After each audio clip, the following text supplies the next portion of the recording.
Hello and welcome to Theatre of Dreams on World is One News, your definitive destination for all the action and analysis from the 2018 FIFA World Cup in Russia.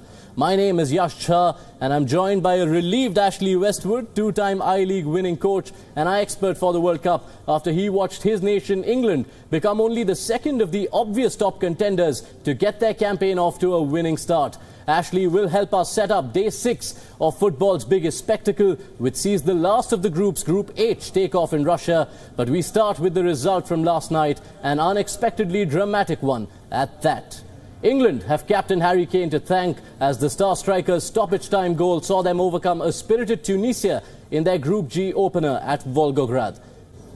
The question we posed ahead of England's campaign in Russia was whether or not a new England can overcome old ghosts. And while it's still early days at the World Cup, Ashley Westwood, not the result we would have expected, not the game we would have expected, but the kind of game which can do strangely good things to a team. Yeah, I mean, it's all about the result, to be honest. To get the 3 points was more important than anything. But to be honest, I think they started like a house on fire. You know, the first 30 minutes, you thought, here we go, you know, they're going to smash these 4 or 5. If they had been a little bit more careful in front of goal, certainly Raheem Sterling had an unbelievable chance. I still to this day don't know how he missed that.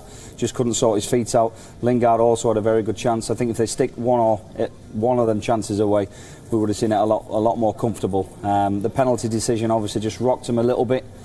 Showed you the kind of pressure that they are under, although everybody keeps talking about England not being under pressure and, you know, there's no expectation, but that just shows you when something goes against England. They were rocked for 15-20 minutes there, and they had to try and get themselves back on track, which they did.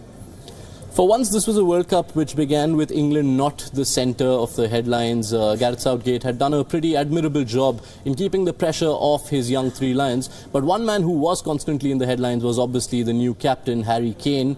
And he proved his mettle in what could be such a telling result, just getting those 3 points instead of 1 right at the end. Yeah, I mean, he certainly delivers. He's got a knack of being in the right place at the right time. You know, his football intelligence is fantastic. You know, his anticipation. You see his second goal, you know, he's on the move. He's anticipating where the ball might go. And obviously he's unmarked because he's so good at it. And then the finish was fantastic. It looks a simple header, but he had to head it from off his right-hand shoulder, really curve his head and use his neck muscles and place it just where he wanted it. So for me, it was a goal that was made to look simple, but it was all about his intelligence and his awareness that gets him them goals. The man partnering him in that attack, if I could call it, you look at it broadly as a 3-5-2 setup. Raheem Sterling, like you said, had a bit of a shocker. Don't want to be too harsh on the basis of one game, but this is a rut that extends longer. It's now been close to 3 years since Raheem Sterling last scored a goal wearing England colours. 21 matches, I believe 24 shots in that time period.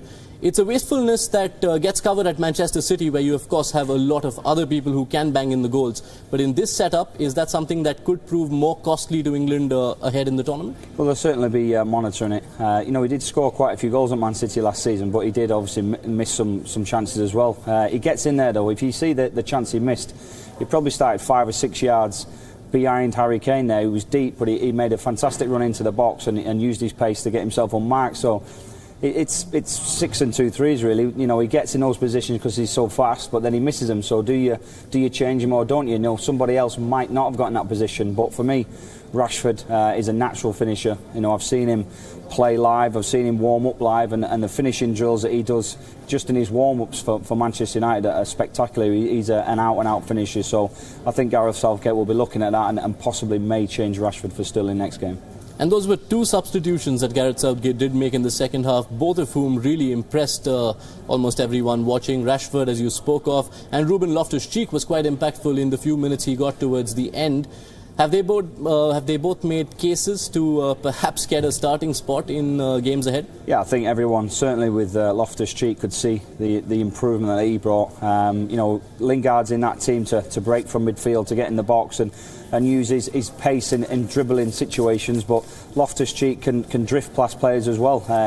Not as fast, but just seems to like glide across the grass. His you know, balance is fantastic, and the way he basically just pushes people out of the way because he's so physically strong. I think he deserves a start, and you know, he's a top quality player. Let's give a mention to Tunisia, Ashley. minutes away from getting what could have been such a vital point for them, and that stoppage time goal continues a pretty unfortunate trend for North African teams at this World Cup so far. Egypt, 89th minute goal, lost to Uruguay. Morocco, stoppage time own goal, lost to Iran. Now Tunisia, but it was a great effort from them. Yeah, I mean, to be fair, like I mentioned, England had enough chances to win that game. I think Tunisians know that because they lost, obviously, in the last minute, they'll think they'll be kicking themselves, but they'll realise that they didn't. I don't think they deserved to get anything out of the game, although they did put on a good performance. They're always going to be tricky at ranked, 21 in the world. But I don't think they did enough. It was a brave effort, but it just shows you that you have to concentrate for 95 minutes. Like you've mentioned, quite a few of the African sides have slipped up towards the end of the game, so possibly concentration needs to be adjusted by those teams.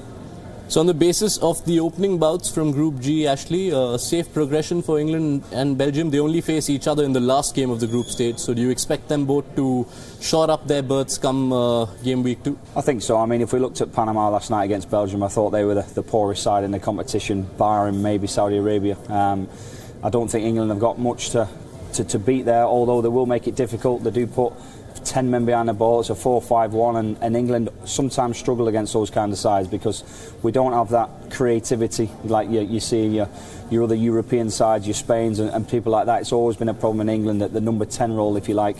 England are best playing with pace and getting at teams, so when teams sit in, sometimes it's a little bit hard, but we did see England score from 2 set pieces last night, which is a real plus as well.